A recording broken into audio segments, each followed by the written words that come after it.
In the summer of 1849, on the Oregon Trail somewhere past Fort Laramie, a wagon party of 11 families stopped at a creek that ran clear as glass over a bed of clean river stone. Sweetest-looking water most of them had seen in 300 miles of dust. Children waded in it. Cookpots filled straight from the current. Nobody boiled a drop because why would you boil water you could see straight through to the bottom of? Within a week, 6 people in that party were dead. Dysentery, the diaries said. Some accounts blamed bad meat. Most blamed nothing at all, because in 1849 almost nobody understood that water could kill you and still look perfectly innocent doing it. Here's the twist, friend, and it's the single most important thing in this entire video. Clear water and safe water are not the same thing. They were never the same thing.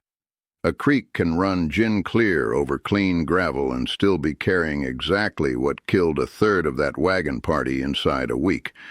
I'm going to show you the Frontier filter today, piece by piece, the way it was actually built and used long before anybody sold a purification tablet or a pump filter with a cartridge you replace every few months.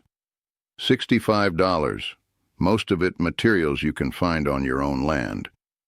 But I want to be straight with you before we get one sentence further, because this is the one video on this channel where getting a piece wrong doesn't just mean a less impressive result. It means somebody drinks water that looks perfect and gets exactly what that wagon party got. So we're doing this one carefully, all the way through, including the piece almost nobody puts in these videos, because it makes for less exciting footage. We'll get there. Stay with me on every piece of this one. I didn't learn to filter water off a survivalist forum. I learned it from people who hauled their own water off a mountain creek for decades because the county line never bothered running pipe out that far. And getting it wrong wasn't a hypothetical for them. It was a real week in bed with a bucket next to the couch. Everything in this video, I've built myself, used myself, and I'm going to tell you plainly where it's genuinely enough and where it isn't, because a channel that tells you a sand filter alone makes any water safe is a channel that's going to get somebody sick. Before we get into it, hit subscribe. Not for me, for the water piece specifically, because this is exactly the kind of skill that stops being theoretical the day your tap runs dry or brown after a storm. There are 5 pieces to this method. 5, in order. Skip 1, your filter runs cloudy and slow. Skip the last one, and I mean this as seriously as anything I've ever said on this channel. You can end up exactly where that wagon party did. We build to it piece by piece. Piece 1, the site and the source. This starts before you build anything. It starts with where your water comes from in the first place, because no filter on earth, homemade or store-bought, makes every source of water an equally good starting point. Moving water beats standing water, always. A running creek or stream naturally aerates and doesn't give sediment and organic matter the same chance to settle and stagnate that a pond does. If you have a choice between a moving source and standing water, take the moving source every time. Upstream matters more than most people think about. Water below a cattle pasture, a beaver dam, or any sign of animal activity carries a heavier load of the exact contaminants that made people sick on the frontier long before we had a name for Giardia or Cryptosporidium.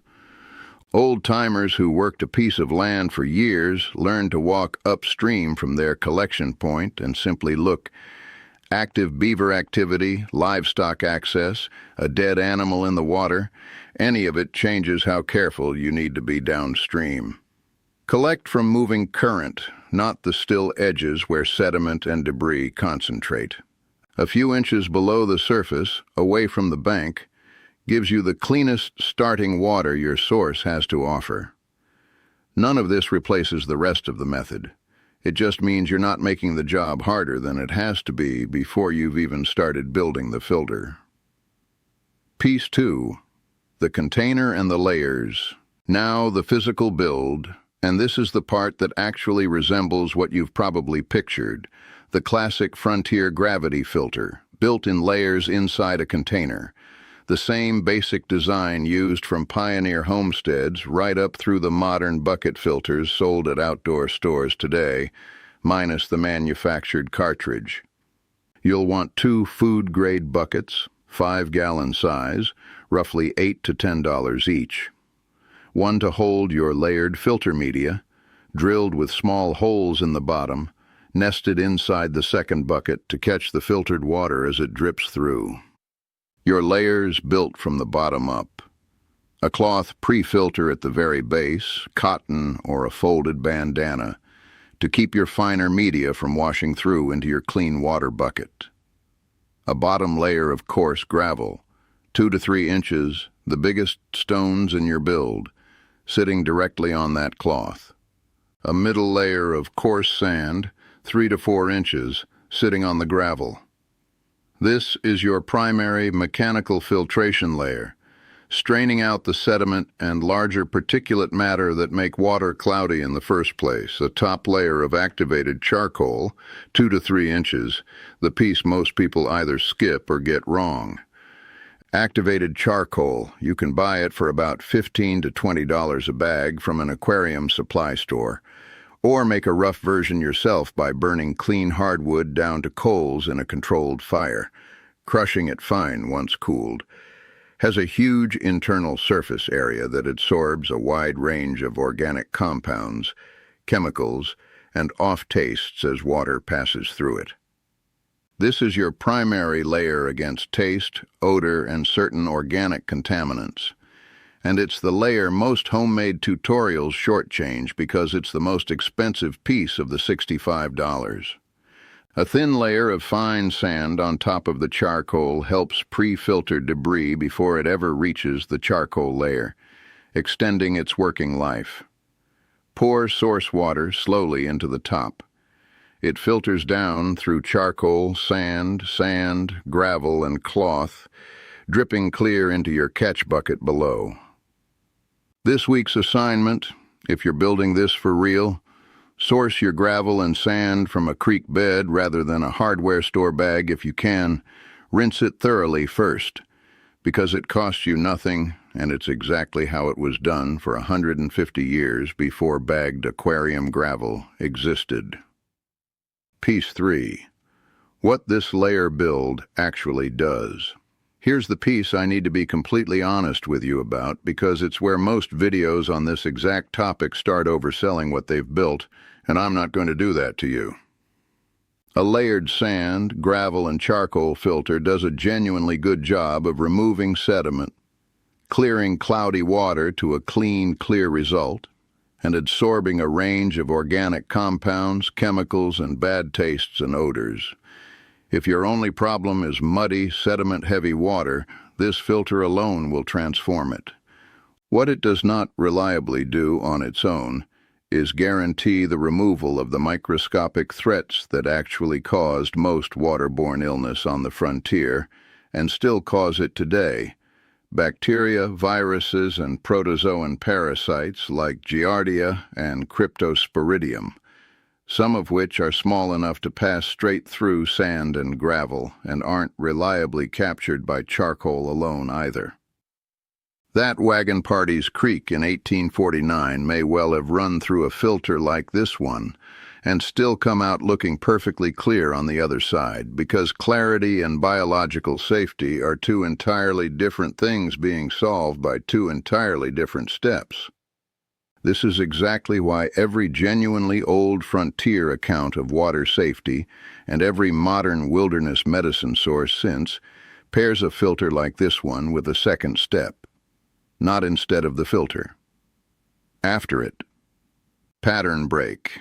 Everything up to here builds you a filter that handles sediment, taste, and a range of organic contaminants better than almost anything you could buy pre-made for the same money.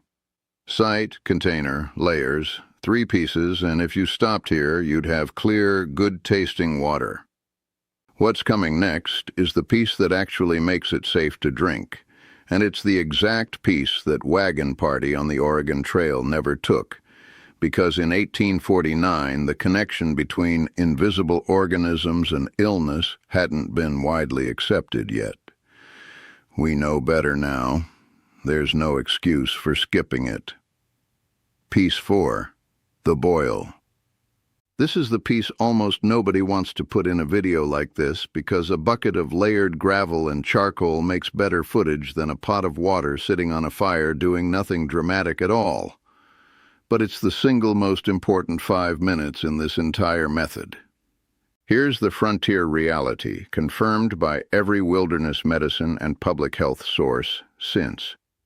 Heat is the most reliable, chemical-free method available for making water biologically safe to drink. Bringing water to a full rolling boil for 1 full minute at elevations below roughly 6,500 feet, or 3 full minutes above that elevation, reliably kills the bacteria, viruses, and protozoan parasites that a sand and charcoal filter alone cannot guarantee to remove. Filter first, boil second. Filtering first matters because it clears sediment and organic matter that can shield pathogens from heat and makes for a genuinely unpleasant boil otherwise. Boiling second is what actually makes the water safe, not just clear and good tasting. No pot for a full boil, and truly no other option available?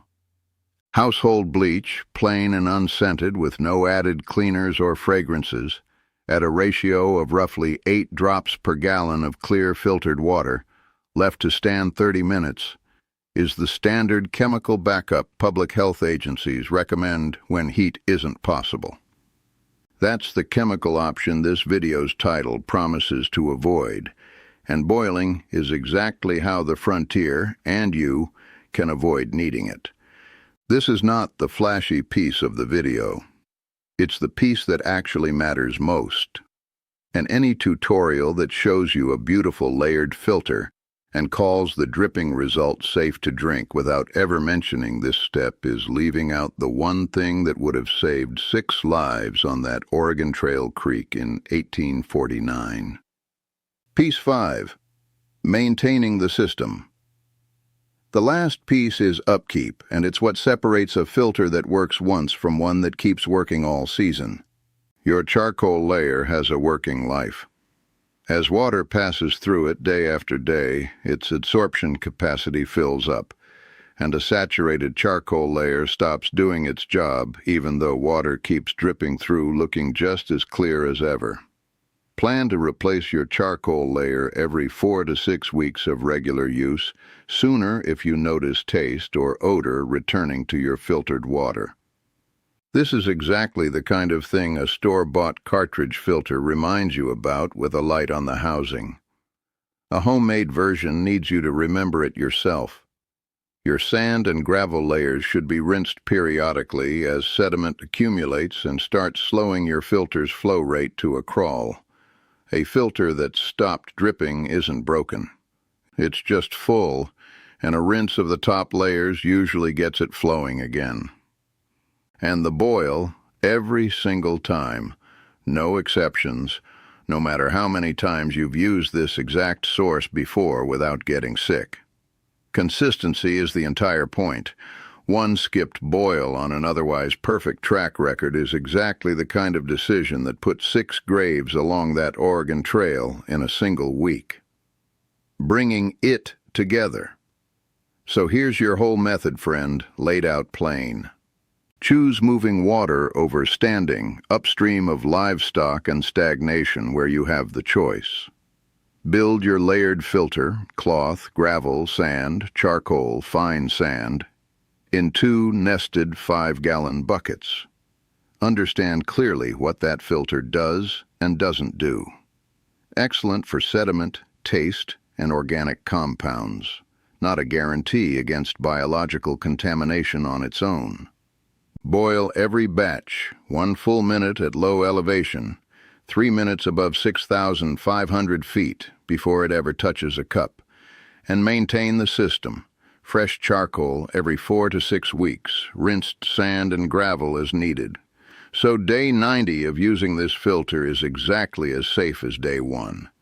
$65, mostly buckets and charcoal, against a truth that 6 families on the Oregon Trail paid for with their lives before anybody understood why the clearest water in 300 miles turned out to be the water that killed them.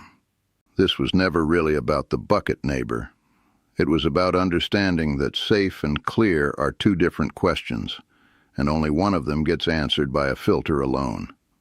If your tap runs dry after a storm, or your well needs a season to recover, or you're simply further from town than you'd like to be. This is the method that doesn't depend on a store shelf staying stocked. You don't have to build the whole system this weekend. Do one thing. This week, if nothing else, learn the boil times cold, 1 minute below 6,500 feet, 3 minutes above. That single fact, remembered correctly, has saved more lives across more centuries than any filter ever built. Tell me down in the comments, did your family have a water safety method passed down, filter or otherwise? Different regions did this differently depending on what was on hand. The version that gets the most comments is the one I'm going deep on next. That wagon party on the Oregon Trail had clear water and thought that was enough. Now you know the piece they didn't have. Don't let a beautiful, clear bucket of filtered water fool you the same way that creek fooled them. Next time, the $2 root cellar trick that kept frontier families eating fresh vegetables through 6 months of winter with 0 electricity, and the decade the refrigerator industry made sure your grandmother forgot how. Keep the old ways, they kept us.